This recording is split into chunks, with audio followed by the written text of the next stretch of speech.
Le président des opérations BMO Groupe financier pour le Québec, Claude Gagnon, est de passage à Saguenay afin de discuter des facteurs qui influencent l'évolution de l'économie au Québec et des actions qu'il souhaite entreprendre afin de contrer ces changements. Pour en savoir davantage, j'ai le plaisir de m'entretenir avec lui. Bonjour, M. Gagnon. Bonjour, monsieur. D'abord, M. Gagnon, vous êtes un banquier non conventionnel et vous sortez des stéréotypes qu'on associe habituellement à votre métier. Comment vous faites ça? En fait, banquier non conventionnel, ça dépend toujours de la convention là, de banquier. Mais je suis un banquier depuis plusieurs années. Écoutez, ça fait au-delà de 43 ans que j'œuvre dans le système bancaire et pour la même institution financière qui est BMO. Mais je tiens quand même à souligner que je suis le dernier qu'on avait embauché de la maternelle. Donc, s'il y en a qui veulent faire des calculs, ça va les mêler un petit peu. Mais j'ai eu l'opportunité au cours de ces 43 dernières années de travailler finalement dans à peu près tous les secteurs d'activité de notre organisation, l'institution financière, ce qui m'a permis de faire plusieurs carrières, mais sous un même parapluie. Donc, je pourrais dire que je connais l'environnement bancaire assez bien. Je connais le Québec également assez bien. Et ce qui m'intéresse, vraiment, c'est toute cette dynamique de contact avec nos clients, avec les différentes régions, et de voir comment est-ce qu'on peut, ensemble, faire quelque chose d'intéressant pour l'avenir de notre Québec, l'avenir de notre pays. Justement, plus tôt ce matin, vous étiez le conférencier invité de la Chambre des commerces de Saguenay. Tout à fait. Quel message souhaitiez-vous passer? Plusieurs messages que je passe. Mais je vous dirais qu'en fait, on regarde au niveau de tout ce qui tourne actuellement sur la plaque mondiale, puis de grands enjeux, hein, que ce soit autant du côté climatique que du côté des nouvelles technologies, et ainsi de suite.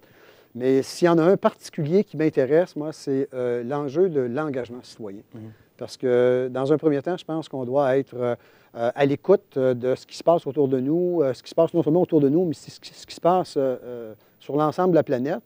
On doit aussi être conscient que notre terre ici, le Québec, le Canada, on est une terre promise pour l'ensemble de la planète.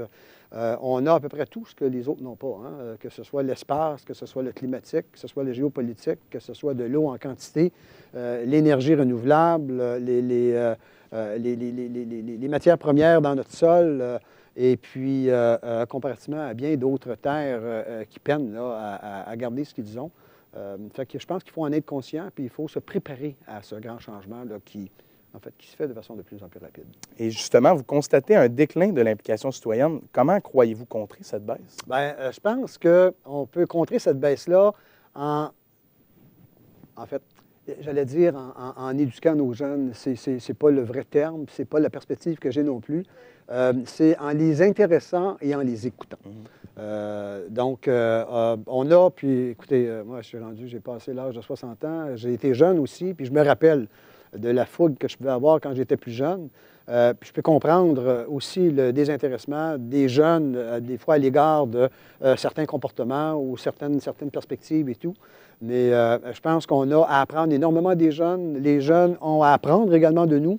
Et ensemble, on peut faire quelque chose de super intéressant. Et justement, vous sillonnez aussi les établissements scolaires du Québec. Comment motivez-vous les jeunes à poursuivre leur cheminement? Bien, en fait, motiver les jeunes, on motive les jeunes je dirais, en aidant les adultes à mieux comprendre les jeunes. C'est en voyant comment est-ce qu'on peut adapter notre cursus, comment est-ce qu'on peut adapter nos méthodes d'enseignement, comment est-ce qu'on peut changer notre environnement. Moi, je me rappelle, quand j'étais jeune, j'arrivais à l'école, j'avais peut-être regardé un peu le téléviseur le matin, le professeur nous demandait de nous asseoir et puis d'être à l'écoute, et ainsi de suite. Aujourd'hui, un jeune qui arrive à l'école a été sur son iPad, il a pratiquement fait le tour de la planète. Et là, on va lui demander de s'asseoir, d'être tranquille, d'écouter, puis de demeurer inactif. Moi, je pense qu'il faut les engager, puis il y a des façons différentes de faire les choses, puis il faut être conscient de ça. Avez-vous l'impression que votre tournée québécoise fait avancer les choses? Bien, en fait, faire avancer, ça, c'est mon choix le plus cher. Toutefois, j'aime bien croire que je vais réussir à sensibiliser les gens, à éveiller certains questionnements, puis à pousser les gens à aller encore plus loin. Je ne dis pas que j'ai la science infuse, puis j'ai réponse à tout, au contraire. Mais de mon côté, j'ai des enfants, j'ai des petits-enfants, puis j'aimerais bien pouvoir laisser à mes petits-enfants ce que mes aînés ont pu nous laisser, sur lequel on a pu bâtir, puis leur donner les outils qui vont leur permettre de bâtir à leur tour, pour faire en sorte que notre terre, qui est la terre promise que tout le monde souhaite ou que tout le monde veut, ce soit vraiment la terre promise de nos enfants, premièrement. Et la confidentialité des données, c'est aussi un enjeu qui vous est particulièrement à cœur. Pour quelles raisons tentez-vous de sensibiliser les gens à ce sujet-là? Bien, en fait, ce qui est important aujourd'hui, c'est que quand on regarde avec toute l'informatisation, on a tout ce qu'on fait aujourd'hui est colligé. On garde l'information sur les gens et ainsi de suite. Puis ça, bien, c'est pratiquement notre ADN. On en vient prédictif sur ce qu'on veut lire, ce qu'on veut savoir, ce qu'on veut entendre, ce qu'on veut voir. Jusqu'à un certain point, ce qui devient dangereux, c'est qu'on devient isolé. On pense qu'on a toute l'information, on devient isolé parce que plutôt que d'aller chercher de l'information aujourd'hui, cette information-là nous est poussée. Et ça devient notre monde, et puis on fait abstraction de ce qui se passe autour. Puis ça aussi, c'est inquiétant, parce qu'on a une perspective de la vie, une perspective de notre environnement, une perspective de l'avenir, et c'est loin d'être un ensemble. Définitivement. Ouais. Monsieur Jacques Ménard, dont vous avez pris la relève cette année, était particulièrement impliqué socialement. Pourquoi c'est important pour BMO de continuer cette implication-là? Bien, en fait, BMO, je vous dirais qu'on est la première banque canadienne, comme je disais un petit peu plus tôt. Première banque canadienne, donc on a été là au tout début pour aider les gens, aider les commerçants, être présents au sein des collectivités à l'intérieur desquelles on évolue.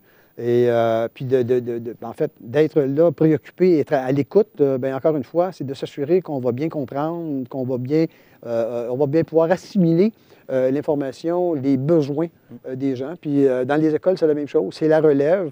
On s'est consacré au fil des ans dans plusieurs programmes pour faire en sorte qu'on était pour, en fait, amenuiser ou tenter de contrer un des fléaux de notre société qui était le décrochage scolaire. On y est parvenu, en fait, puis c'est originaire de la région ici. C'est quelqu'un de la région qui nous avait sensibilisés à ça. Et on a travaillé conjointement avec lui, Michel, pour ne pas le nommer, et le groupe de Crépas. Puis on est encore dans les écoles aujourd'hui. Il y a plusieurs organismes qui ont été fondés. Puis on voit le taux de, je dirais, de persévérance, je vais arrêter de parler de décrochage, mais de persévérance scolaire qui s'est accentué. On a encore du chemin à faire. L'idéal, l'objectif, ce serait que 100 % de nos jeunes puissent obtenir toutes les chances, les opportunités qu'ils méritent pour être capables, à leur tour, de faire rayonner notre Québec puis de se réaliser pleinement dans la vie. Et à quel point considérez-vous que votre implication dans la société fait partie des rouages de votre métier de banquier? Ah, bien, Seigneur.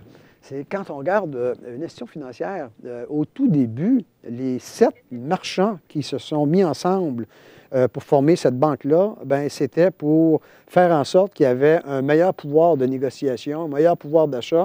Et pourquoi ce pouvoir de négociation et d'achat? Ce n'était pas pour faire de l'argent, c'était pour répondre aux besoins de la collectivité qui est en train de prendre place à Montréal et de faire en sorte que c'était pour continuer à se développer.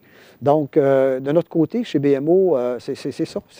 Notre objectif est de rester le plus près du terrain possible et faire en sorte qu'on est à l'écoute de nos clients, autant sur un plan commercial que sur un plan personnel ou même sur un plan communautaire, et de pouvoir composer, naviguer avec eux pour leur permettre à eux également de réaliser leurs objectifs, leurs ambitions, leurs souhaits.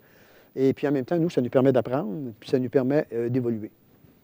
Je m'entretenais avec le président opération BMO Groupe financier pour le Québec, Claude Gagnon. Merci, M. Gagnon. Un grand merci, Mathieu.